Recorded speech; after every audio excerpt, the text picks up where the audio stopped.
listening to the Art of Homeschooling podcast, where we help parents cultivate creativity and connection at home. I'm your host, Jean Miller, and here on this podcast, you'll find stories and inspiration to bring you the confidence you need to make homeschooling work for your family. Let's begin.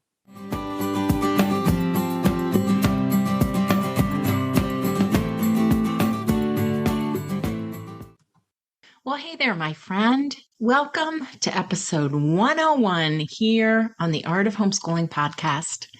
Today is the first day of fall as I record this episode, and I am thinking of all you homeschoolers who are starting a new year. Have you just begun your homeschooling year? Has it been less than stellar or even a huge flop?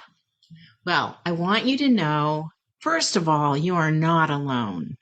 It can take some time for everyone to settle into a new routine, a new rhythm. We had lots of years in my family that got off to a rough start. I would have these really high hopes and be excited for a new year. But then when it came down to it, those early days were often challenging. Whether you're new to homeschooling or have been on this journey for a while now, you need to know that transitions can be rocky and they always seem to last longer than we expect them to or than we think they should. So here in this episode, I want to offer you some beginning of the homeschool year encouragement that we all need to hear sometimes. Here are some ideas for what you can do when the start of your homeschool year isn't all sunshine and roses. First of all, let's just acknowledge there are so many things that can derail us in a homeschooling day, especially at the beginning of a homeschool year. Perhaps you're not quite ready with your plans, or you wake up and discover you forgot to get that one book at the library, or someone in your family is sick, or you're getting a lot of resistance and pushback from one of your kids, or you on your very first day, perhaps you had a challenging phone call before you even began. So many things can throw us off track, and when they do, when the beginning of a new homeschool year isn't great, we have a tendency to think homeschooling is going to be a disaster all year, and maybe this was a bad idea to begin with. Kind of like, what was I thinking? In fact, we can even plummet into all or nothing thinking so quickly that we don't even realize it's happening. We don't even recognize it. There's even a term for this. All or nothing thinking is a common type of what's known as cognitive distortion. This simply means that your thinking has gotten all twisted around and is based on inaccurate information or assumptions. What I want you to remember here is that a rocky start to a new homeschool year does not mean homeschooling is a failure, nor does it mean that you are a failure or your children are failing.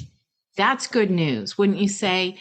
Here are some tips to help you get back on track when things go awry so that you don't get stuck in the muck or get stuck in worry and self-doubt. Number 1, reflect and reset.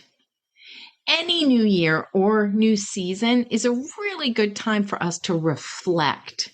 I want to encourage you to be sure that you're saving some of your energy and time to observe how everything is going. That's part of our job.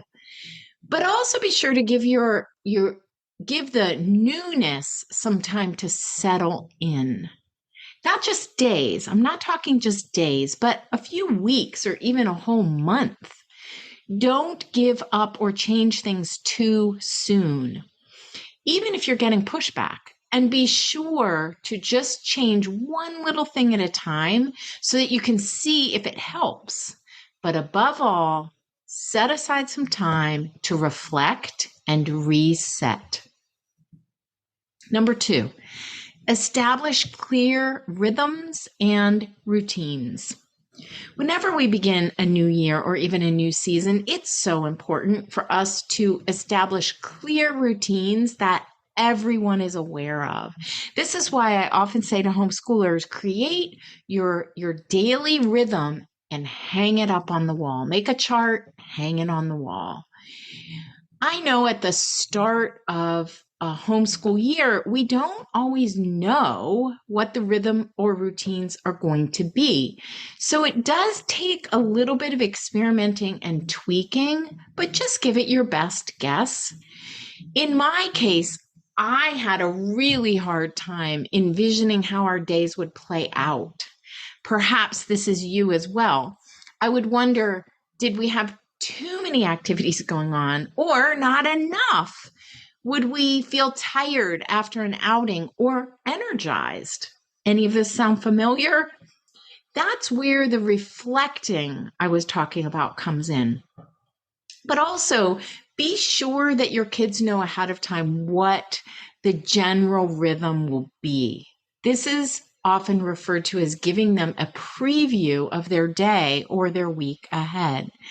Not all the details. We don't need to give them a ton of details, but just give them a little taste of what to expect. It can help them feel more comfortable and prepared. Number 3 is stay out of the trap of all or nothing. When things are clunky or not going as we hoped, we often either want to give up entirely or dig in our heels and push through. It turns out that neither of these approaches are very effective. For one, we never want to give up out of complete resignation. That's very demotivating, and our children feel discouraged when we do that as well. On the other hand, pushing through as if it's our job to make our children do the work is less than satisfying as well. And the truth is, this usually adds to the problem rather than solving it. It can actually create power struggles between us and our children. So when things don't get off to as good a start as you would like, remember to be okay with the gray areas. This is not all black and white. Sometimes it's not even clear what to do, and we have to wait. Try a few things and then try again. Change a few things and then try again. Wait for the muddy waters to clear. The problem with all or nothing thinking is that it over-focuses on mistakes and flaws while discounting strengths, accomplishments, and effort. So this isn't about either choosing to give up entirely or choosing to push through. So often I get that question from homeschooling parents: should I let this go entirely or should I try to push through? And the truth is that it's somewhere in between. Here's what I want to leave you with today. Even if the start of your homeschool year has been less than perfect, remember to focus on what has gone well. Embrace rhythm as a way to guide you and help your days flow more smoothly. And most of all, stay out of the trap of all or nothing thinking. You are not alone, my friend. Transitions are hard. And keep in mind that even when the start of your homeschool year isn't all sunshine and roses, it does not mean anything about how the rest of your year will go. I'm over here thinking about you and sending you lots of homeschool energy and encouragement.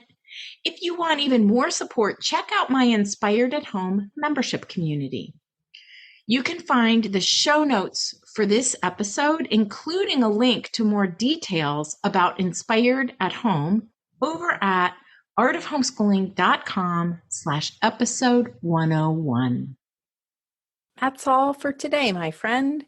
But here's what I want you to remember. Rather than perfection, let's focus on connection. Thanks so much for listening, and I'll see you on the next episode of the Art of Homeschooling podcast.